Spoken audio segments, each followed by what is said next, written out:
sure this isn't the only day you do this. These sorts of things will help to elevate your skills as much or more than any specific technical sequence. Okay? Now we're going to start diving into a collar elbow tuck. This is really famous, mostly from like Gordon Ryan did a lot of this kind of stuff. Okay, we're going to deconstruct this position and show you 3 options you can do from here. Okay, again, this is more like fundamental pathways from here.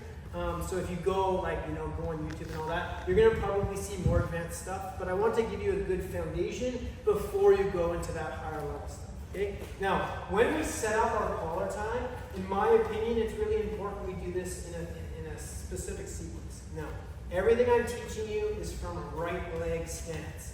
If some of you are lefties, which, is anyone lefty in here? Okay. Perfect, no problem. Okay, you're going to do this in the opposite sequence that I'm going to do it. So if you need me to come over and specifically show you lefty, I can do that, but I'm just going to demonstrate for everybody from a righty stance. Okay, so if my right leg is forward, I want to make contact. Let's just spin you around here. I want to make contact with my left hand. So notice that is my non-dominant leg hand. Okay, I'm going to contact on the shoulder. This post is going to be just a distance, like a distance maker, a feeler. I can feel already instantaneously the way Ernesto's going to move. If he leans into me like he's going to attack, I can feel it. If he's going away, I can feel it. If he goes this way or whatever way, I can feel it in my hand. Okay, this is like that level of kinesthetic awareness. I want you guys to be aware that that's why this is going on. Okay, not only is it a frame, but it's also kind of that my connection to him. I know where he's going to move instantaneously. Now, I'm not locking out my arm and keeping it strong. I'm just loose here. Okay, but I can feel. Now, once I've made this connection, that's when my lead hand is going to come to the back of the head and go collar tuck. Okay, so 1, 2. Now, often what happens is some people, when they do this incorrectly, if they go 2 right off the bat, it doesn't take much for Ernesto to just pop my elbow up. Wait, you can go more basic than that. Pushing it up, and now I have no ability to down block with this hand anymore. I can't get it down because he has it controlled upwards, okay? Whereas if I go 1, and then he goes to move, right there, my down block is still available. Okay, so 1, 2. Now, from here, I have a number of options, okay? My first option, I just want you to get up in a little bit of a higher stance. Okay. Yeah, there we go. Put your hands on my shoulders. Okay. As I get from here, and I have inside control. Okay. Notice I'm closer to the midline with my hands. I have a collar tie, and I have like a tricep grip here. Okay. One of the first things I like to do from here is called a duck under. Basic movement, but excellent for jiu-jitsu. Lots of people hit this at the highest level. What I'm going to be doing is using my elbow to flare his elbow up a little bit. I don't want to over-exaggerate this, because as I go too high, he's going to shut that window, or now, I'm not going there yet, okay? So as I go too high, he's going to just pull his elbow back to his ribs, and then that window of opportunity gets like reduced or closed. Okay, so just a tiny bit of a flare out with my elbow. Now, as I do this duck under, I'm going to do a step to the outside with my trail leg. Okay, after I hit my outside step, I'm going to lower my elevation, bending at my knees. So outside step, trail leg, bend at my knees. Now from here, I want the top of my head to zoom right under his armpit or under his shoulder. Now it's really critical that this is the top of the head and not the back of the head, because chokes are available here. So if I go like this and then I say, okay, guillotine me, well, that sucks. Okay, so I don't want to put myself into a choke as soon as I hit my takedown. Now, if I do the same thing and I go at the top of my head and I say guillotine me, there's no guillotine now because I'm not giving him the back of my neck. Okay, so outside step, as that elbow's flaring, you see that kind of happen at the same time, and then elevation change. Now, from here, top of the head zooms past. What do I still have control of, guys? Neck. I still have control of his neck. Now my elbow is a bit exposed from my body, so what I want to do here is I want to pull my elbow to my ribs. Okay, what did that do? Got him right there. Got him down, twisting his shoulder line.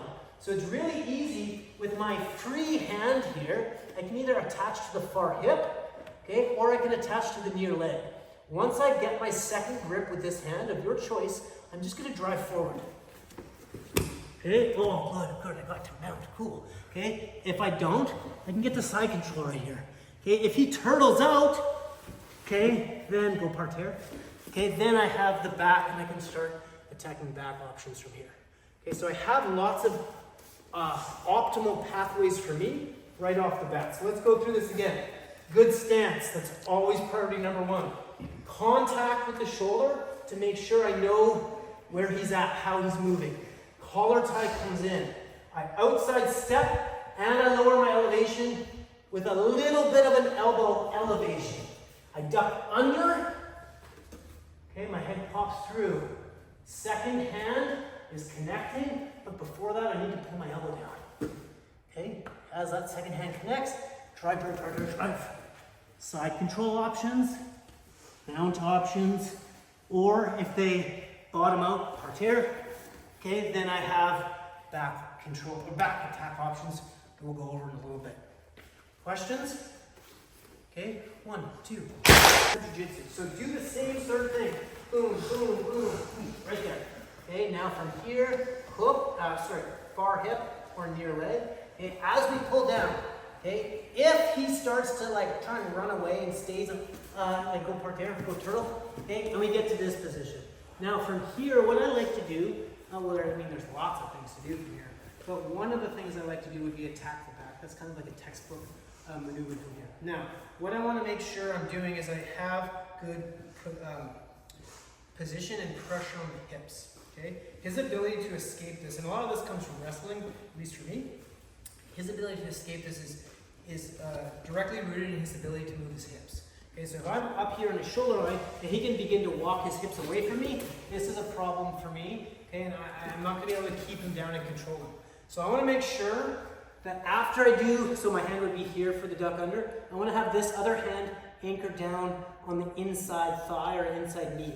Okay, and what this does is really anchors me into those hips. So if he goes to walk away, I kind of come with him and it's much more difficult. Okay, now from here, what I'm going to be doing is, you'll notice my left knee is kind of taking away that inside position on this side. I don't know if you guys can see that, but just spin. Okay, so I just naturally get to this position where it's my left knee taking away that position. Now if I keep my left knee here, this would allow me to do crucifix attacks on this near arm. I want to go for the back. I'm going to be switching so that it's my right knee taking away that space. Okay, I want to reduce or ideally eliminate his ability to connect his knee and his elbow together in this configuration. Okay, and I'm using a wedge with my knee to accomplish this. So I take him down, my left knee's in place here, and then I switch it to my right knee. As I make that switch, my hand is going to retract from that shoulder and attack over. Okay, because that's going to allow me, spin one more time. That's going to allow me, as I switch my knees, my hand comes over, and now I have that ability to attack that seatbelt. I want to glue my chest to his back. Okay, I'm going to dominate his shoulder line as well as his hip line, and I want to stop rotation in those two areas. So as I hug and pinch and glue myself here, my trail leg is going to start to do the work. I'm going to get and dig into that inside position in between his feet, and as I fall down to my hip, okay, I drag that leg with me, and then I'm going to pummel my bottom hook. Okay, I'm doing this slowly to protect my knee. This can be done a little bit quicker. Now from here, as I let go of this inside space, I'm going to shrimp a little bit, and then I'm going to put my knee over his hip, and I'm going to lock my feet. Again, I got to be careful with this, so just bear with me here, guys, okay? So from this position, I still have my seatbelt. He's resting on my bicep, and I have my legs crossed underneath his top leg. Okay, now from here, we all know I want my top hook, and more than likely what he's going to do is begin to ball up, bringing this knee and elbow together, okay, to prevent that top hook from coming in. And I have a really fun thing I can do here, which is simply hugging and bridging really strong. So put your knee and elbow together, put them together. Oh yeah, you're pretty strong actually, but they're not quite together, okay? So even if he balls up from this position, what I'm going to be doing is I'm going to be extending and kicking my legs away as I pull and hug his upper body. And at that point, that's when I can sink in that hook. Now that I have my seatbelt and my two hooks in play, now I'm going to be beginning the hand fighting battle of very simple objective here is to get top hand position, clearing that primary defensive hand out of the way, shooting my choke, getting the finish. Okay, so what this looks like from the beginning, we'll go over one more time. So, connection, collar touch, okay? From here, my elbow raises, side step, shoot my duck under. I'm pulling the head down, but I can't quite get that rotation. He begins to turtle out, okay? Common reaction here.